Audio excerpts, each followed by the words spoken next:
دیکھیے 3 پرابلمز ایسے ہیں انسانی تمدن کے جن کا کوئی حل انسان نہیں کر سکتا۔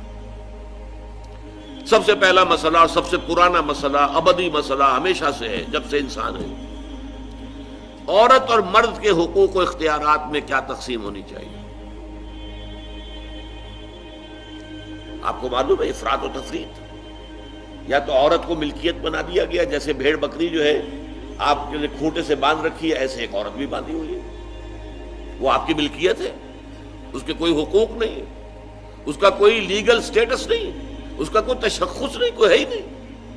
یا وہ انتہا ہوگی اور یا وہ انتہا ہے جو آج آ گئی ہے، بالکل مرد کے شانہ بشانہ، ساری تخلیقی مصلحتوں کو چھوڑا، ساری جو بھی انسان کی جو انیٹومیکل جو بھی ڈفرنسز ہیں ان کو چھوڑا، جو سائیکولوجیکل فرق ہے ان کی تخلیق میں اس کو بھی ایک جیسے برابر، ایک قطن نہیں۔ ان دونوں کے درمیان کیا توازن ہے؟ یا وہ لونڈی بن گئی، بھیڑ بکری کی طرح کی ملکیت بن گئی، اس کا کوئی حق نہیں، اس کا کوئی لیگل سٹیٹس نہیں، اس کے والدین نے جہاں چاہا شادی کر دی، اس کی مرضی پوچھنے کا کوئی سوال ہی نہیں، جس کے چاہا حوالے کر دیا۔ وہ آج جو چل رہی ہے ونی کی رسم، وہ عورت کا کیا اختیار اس کے اندر ہے، اس بچیوں کا کیا اختیار ہے؟ وہ 1.5 سال کی ایک بچی بھی دے دی گئی ہے، انا للہ و انا الیہ راجعون، جو چاہے کرے۔ یہ تو ایک انتہا ہے۔ دوسری انتہا بالکل برابر، نتیجہ کیا نکلا ہے؟ بالکل برابر میں خاندانی نظام برباد ہو گیا، اس لیے کہ ایک ادارے کے 2 سربراہ برابر اختیار والے نہیں ہو سکتے۔ کسی محکمے کے 2 ڈائریکٹر ہو سکتے ہیں، کسی فرم کے مینیجنگ ڈائریکٹر 2 ہو سکتے ہیں، ڈائریکٹر 10 بنا لیں آپ، مینیجنگ ڈائریکٹر 1 ہوگا، کسی فرم کا چیئرمین 1 ہوگا، 2 نہیں ہو سکتے کسی بھی ادارے کی۔ اگر 2 بنا دیں گے فساد ہوگا، جھگڑا ہوگا، ان دونوں کے درمیان رسا کشی ہوگی۔ یہی تو ہمارا سب سے بڑا مسئلہ بنا ہوا ہے۔ پاکستان کا مسئلہ کیا ہے؟ ہم نے پارلیمانی نظام اختیار کیا ہوا ہے، انتہائی بیہودہ نظام، غیر منطقی نظام۔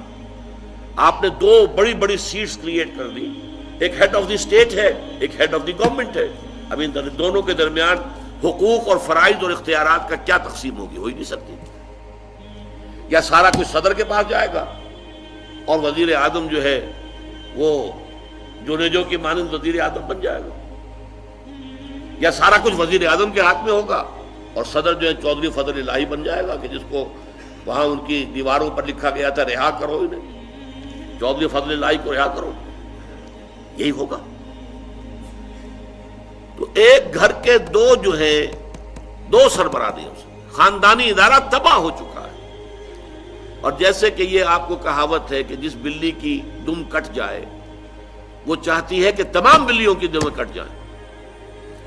یورپ میں، امریکہ میں برباد ہو گیا خاندانی ادارہ، آج وہ تلے ہوئے ہیں کہ مشرق میں اور خاص طور پر مسلمان ممالک میں ابھی اگر کچھ انٹیکٹ ہے یہ خاندانی ادارہ، کچھ خاندانی اقدار ہیں جو برقرار ہیں، کچھ والدین کی عزت اور عظمت اور کچھ ان کا احترام اور ادب اور خدمت کا مادہ ہے جو برقرار ہے۔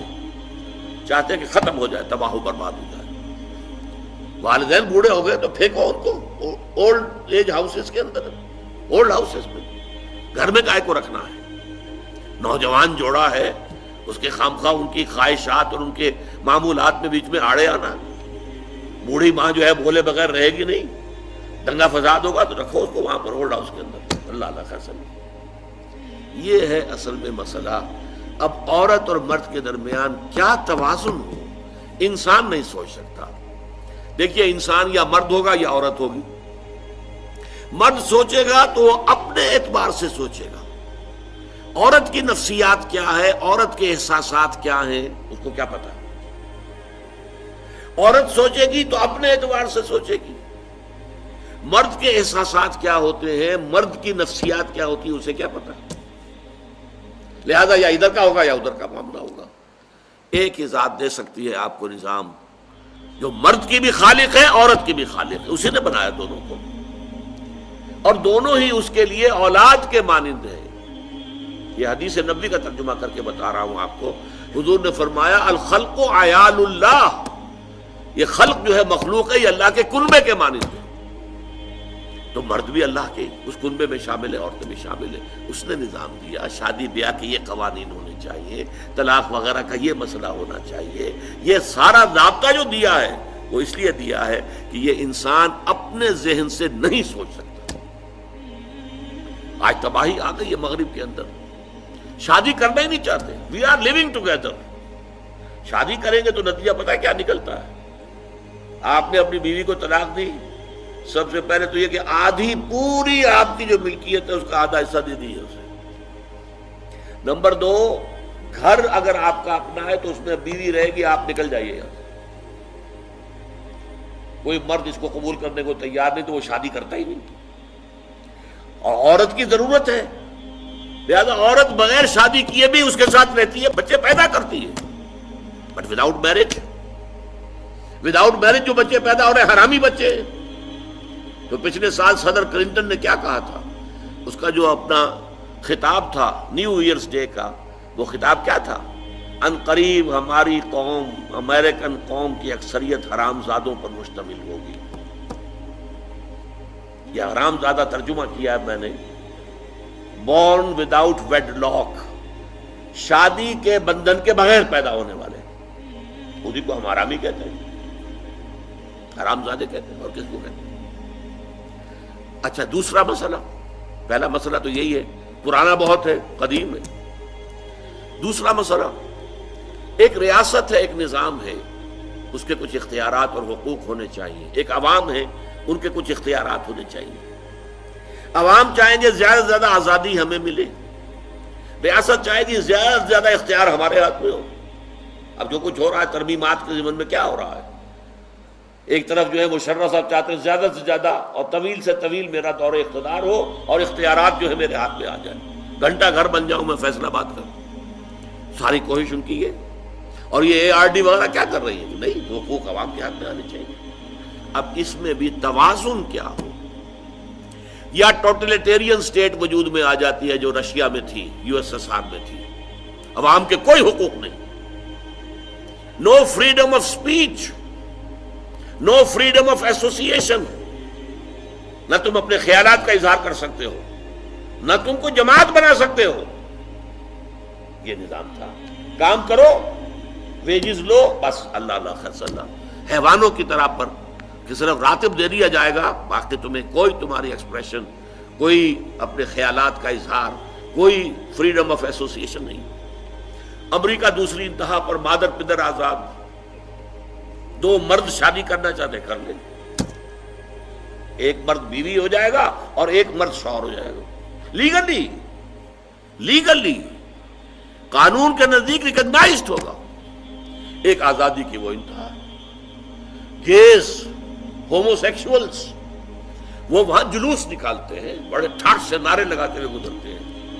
وہ ہنستے ہیں، ہم لوگوں پر ہنستے ہیں، یہ پاگل لوگ ہیں جو اس کو ہومو سیکشولیٹی کو بری شے سمجھتے ہیں. اور نیو یارک کا جو میئر ہے وہ لیڈ کرتا ہے پروفیشن.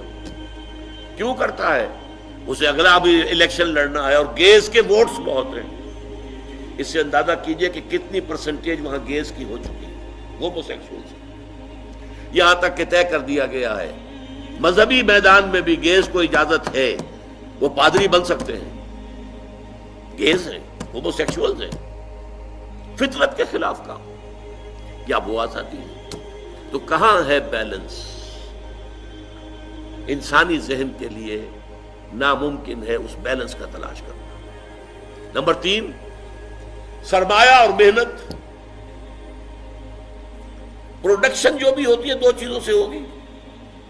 سرمایہ دار تھا، اس نے کارخانہ لگایا ہے، اتنے کروڑ روپے لگا دیے ہیں، یہ کیا ہے، وہ کیا ہے، یہ سرمایہ ہے. لیکن وہ کیا کر لے گا اکیلا؟ 10,000 آدمی کام کر رہا ہے، لیبر ہے.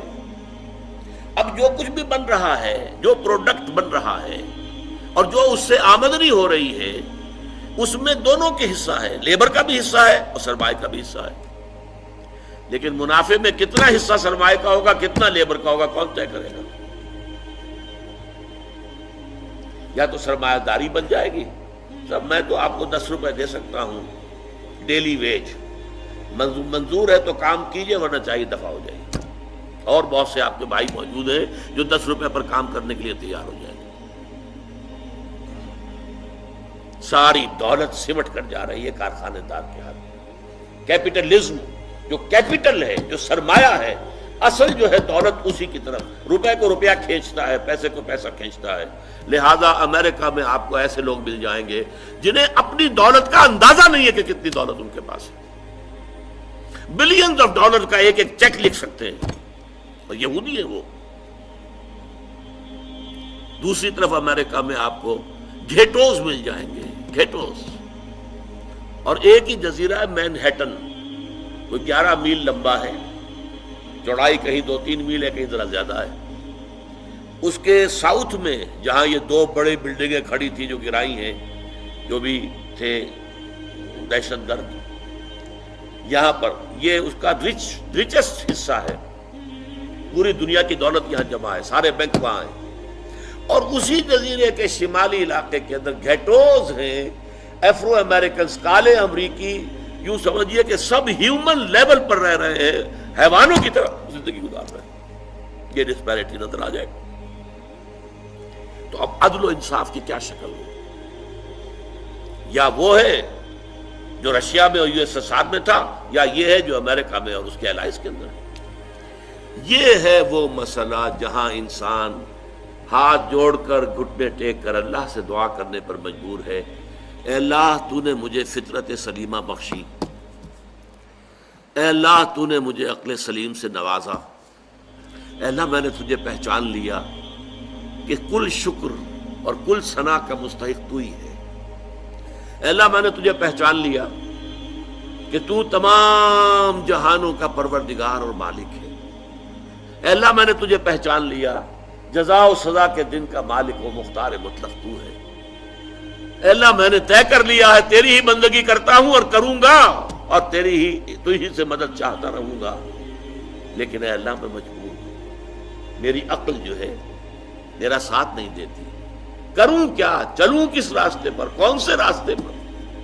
یہ عملی حصہ ہے دین کا، وہ سارا تھا فکری، نظری، ایمانی حصہ، الحمدللہ رب العالمین الرحمن الرحیم مالک یوم الدین، یہ کیا ہے؟ یہ ایمانی، فکری، نظریاتی حصہ ہے۔ عملی حصہ کیا؟ اہدنا الصراط المستقیم، ہمیں سیدھے راستے کی ہدایت بخش، صراط الذین انعمت علیہم، راستہ ان کا جن پر تیرا انعام ہوا، تیرے پسندیدہ بندے جو ہوئے، غیر المغضوب علیہم، جو مغضوب علیہم نہیں ہوئے، ان پر تیرا غضب نہیں آیا، غصہ نہیں آیا، ولا الضالین، اور نہ ہی وہ سیدھے راستے سے بٹ گئے۔ یہ ہے سورہ فاتحہ کا مقام۔ گویا کہ اصل میں یہاں پر قرآن مجید، اس کے اصل مخاطب کون ہے؟ وہ سلیم الفطرت لوگ، وہ سلیم العقل لوگ، جنہیں قرآن کہیں کہتا ہے الذین یعقلون، کہیں کہتا ہے الذین یفقہون، کہیں کہتا ہے اولو الالباب، ہوش مند لوگ۔ یہ وہ لوگ ہیں کہ قرآن مجید اصل میں ان سے مخاطب ہے، اور وہ خود سفر طے کر کے اللہ کی ذات تک، معرفت خداوندی تک تو پہنچ گئے ہیں، لیکن اب عملی زندگی کے اندر رہنمائی کے لیے درخواست کر رہے ہیں، اہدنا الصراط المستقیم صراط الذین انعمت علیہم غیر المغضوب علیہم ولا الضالین۔ یہی وجہ ہے کہ فوراً سورہ بقرہ شروع ہوتی ہے، الف لام میم ذالک الکتاب لا ریب فیہ ھدی للمتقین، یہ ہدایت ہم تمہیں دے رہے ہیں۔ یہ قرآن جواب ہے اس دعا کا، اہدنا الصراط المستقیم صراط الذین انعمت علیہم غیر المغضوب علیہم ولا الضالین، آمین یا رب العالمین۔